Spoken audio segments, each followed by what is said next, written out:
Hey guys, this is Abhishek from gadgetshoes.com, and today we are going to do a hands-on overview and quick review of the Sony Xperia Z Ultra device. Here we have the device with us, and this is how it looks like. If we actually take a look over this device, this is a premium tablet from Sony which has been launched today here in India, and the price of this tablet is around 46,000 Indian rupees. You can easily get it for a lower price on the online stores as well as on the offline stores from now. And when it comes to the overall build quality, the build quality of this tablet is pretty good, quite premium. You have glass at the back and you have glass at the front as well. On the edges you have good quality of plastic basically over here, as you can see, and again you have tempered edges which will again make sure that you have proper grip of the device when you hold it in your hands, and it will feel comfortable. In terms of the overall design, this device is really good in terms of the overall design. As far as the hardware is concerned, the hardware of this device is also quite premium. You have the latest hardware on this device. As far as the overall form factor of the device is concerned, the device is fairly big. As far as the display size is concerned, it has a 6.4-inch display, which is even larger than the Samsung Galaxy Mega 6.3, which we have with us. So this is how the larger display device from Samsung looks like when you compare it with the Xperia Z Ultra device, as you can see over here. So this device has a 6.3-inch display, whereas this device on the other hand has the 6.4-inch display. And again, in terms of the size as well as in terms of the display, these devices are fairly different. You have a different kind of display. This display is much more vibrant maybe, but this one is better in terms of the colors, as we can see right now. So we will do a detailed comparison later on. Let's continue with the review of the Sony Xperia Z Ultra. Now if we actually talk about the device thickness, the device thickness is around 6.5 millimeter, which is really thin. So as you can see, the device is really thin. As far as the weight is concerned, the weight of this device is 212 grams, which is again quite light if you compare it with the other tablet over there. Another feature of this tablet is that it is a water resistant tablet, up to 1 meter for 30 minutes. So just like the Xperia Z which we have seen from Sony, the Xperia Z Ultra is also water resistant. And even if you actually think about this particular port over here for the headphone, the 3.5mm headphone jack, this one is also water resistant. So even if you have some water inside it which goes inside this port, the headphone will keep on working, provided that you make sure that you shake the device and all the water should come out. And still there is a membrane which actually protects the water to get inside the circuit, even if the water gets into this particular hole. If we actually take a look over this device on the top, we have, as you can see, so you have a secondary mic here for noise cancellation and video chat, whereas over here you have a port which is again covered, which is the micro USB port for data syncing and charging, as you can see. And when it comes to the other ports, you have a dock connector port over here with which you can actually mount this device on a dock, which can come within the package. It can also come free as per the offer which you are getting. When it comes to the slot for the micro SIM and micro SD memory card, let me just show you the slots as well. So over here, as you can see, you have a loudspeaker, and at the bottom as well you have a loudspeaker over here. So the primary mic is over here. We're not able to locate a secondary mic on this device for noise cancellation. Whereas the camera, if we talk about the camera on the device, is an 8 megapixel camera at the back, and it does not have LED flash. And if we take a look over this side, we have another loudspeaker on the top. On the front you have a 2 megapixel camera, which is a fixed focus camera, and it is capable of doing a high definition video chat. And the back camera is also capable of doing a high definition video chat at 1080p with 30 frames per second. And when it comes to the display, this is how the display looks like, soothing for the eyes, so you won't feel any stress on your eyes even when you use this device for a longer time. Take a look over this side. We have the power and sleep key, which is quite accessible as it is placed in the middle, so you can access it with any finger. You have a small volume rocker as well over here, which is a single button, gives you good amount of feedback. When it comes to the port for the micro SIM and the SIM card slot, so you have the slot for the SIM card over here and the micro SIM, as you can easily notice. And here we have the 3.5mm audio jack, which is also water resistant. Now, especially talking about the thickness of the Sony Xperia Z Ultra, and if you compare it with the Samsung Galaxy Mega 6.3, we find that the thickness of the Sony Xperia Z Ultra is thinner. And in terms of the build quality as well, this device definitely has a better build quality, which with glass at the back as well as on the front, and you have plastic back cover on the Samsung Galaxy Mega and you have glass at the front. So Sony Xperia Z Ultra is also IP58 certified. That means it is dust and waterproof. And when it comes to the screen, you have capacitive display on this device. You have 1080 into 1920 high definition display on the 6.4-inch display size on this device, which gives you a pixel density of 344 pixels per inch. And this is how the display looks like. If you actually take a closer look, you won't be able to notice any kind of pixelation on this display with the naked eyes. And for the touchscreen support, you have 10-point touch on this device. And the display is also scratch and shatter proof resistant. So in case the display is broken, it will get broken into smaller parts, it won't hurt you. And it is also scratch resistant, so it will not get the scratches very easily as far as the display is concerned. If we talk about the storage of the device has internal storage of 16 GB and 2 GB of RAM is available on the device. And let me just check out the version of Android. So this is how the notification center looks like on this device, as you can see. And again, if we actually take a look over the notification center, you have the toggles for the Wi-Fi, Bluetooth settings and brightness as well. You also have NFC supported on this device, as you can easily notice over here. And if we take a look over the settings, this is how the settings menu look like. And again, as you can see, this one is also slightly optimized in terms of the overall look and feel. You do have a large number of options on this device as far as the settings is concerned. When we take a look over the About version, so you have About phone, it is running Android 4.2.2, as you can see, which is the latest version as of now. So it does have support for automatic brightness, as you can see over here. So it does have the proximity and the ambient light sensor near the front camera to support both of these features. If we actually take a look over the wallpaper, now in terms of the wallpaper, this device supports static wallpapers, live wallpapers, but video wallpapers are not supported. But again, you can make them supported on this device as well by installing the video wallpaper application, and we have done a video on that. You can.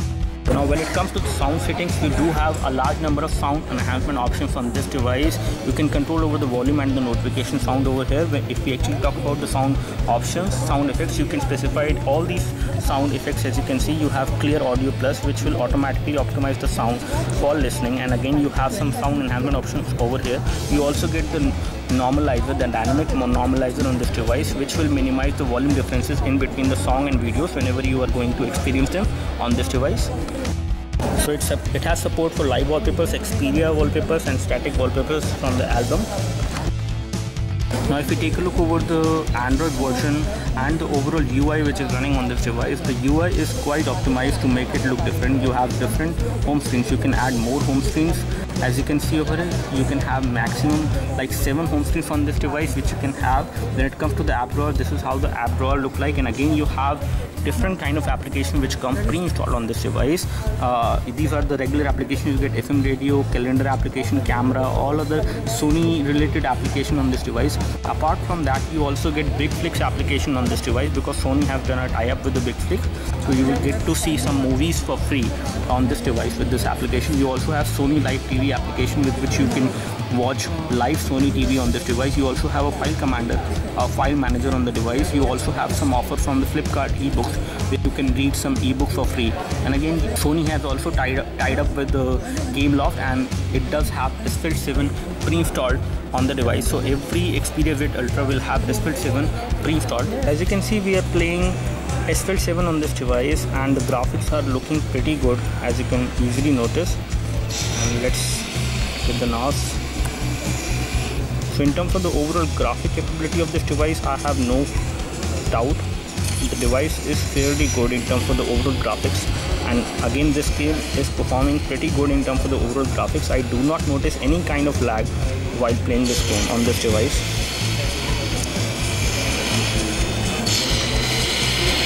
So the device seems to be pretty good for gaming, in case you are considering, and we will let you know more when we do a gaming review of this device. Till now the graphics are really good. I do not notice any lag or any problem while playing this game on this device. Now one thing which I do not like much is that the overall sound output from the device is not too loud. You have loudspeaker placed over here, loudspeaker are also over here, and again there is no blockage of the loudspeaker on the device as of now, but the overall sound is maximum, but still the overall volume which is coming out as far as the loudspeaker is concerned is not too loud on this device as of now, and we will let you know more in our gaming review.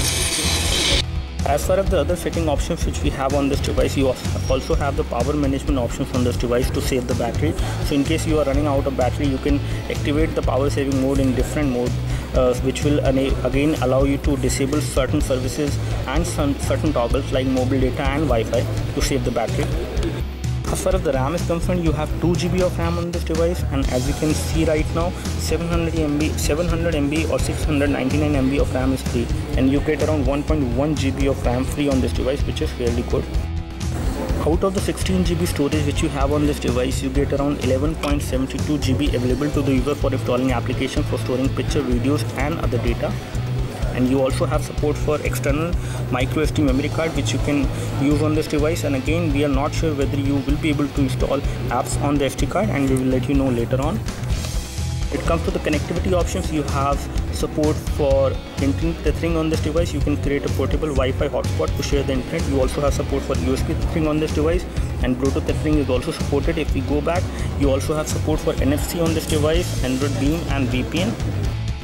So here we have the messaging application, as you can see, and if we actually write a new message over here, you also have a pretty good and big keyboard to write.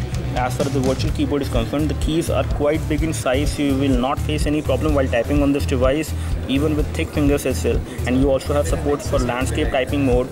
You also have support for continuous typing on this device. As you can see, the continuous typing is supported on the device, and apart from the continuous typing, you also have gesture finger swipe to type, basically, as you can see. So you can draw characters over here on the messaging application, and it will try to recognize them. And as far as the overall recognition is concerned, recognition is quite good. It is not very perfect, but still it is pretty good, as you can see.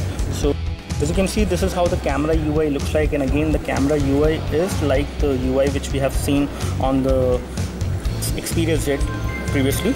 And again you have the camera shutter key over here, the camera record key.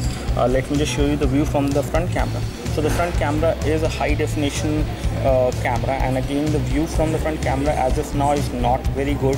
As you can see, I do see a lot of noise, and again this is because of the low light which we have right now. So this view will get better in case you are doing a video call from the front camera in proper light. And if I just go back, and this is how the view will look like from the back camera. And if we actually take a look over the back camera, here we have the home screen, as you can see. And if we take a screen capture of this device using the camera, and the device automatically gets into the macro mode once you capture it, once you capture any closer object, as you can see. And this is how the photo looks like when it comes to taking a photo in an indoor room with some artificial light. And as you can see, the photo comes out to be pretty good in terms of the overall colors.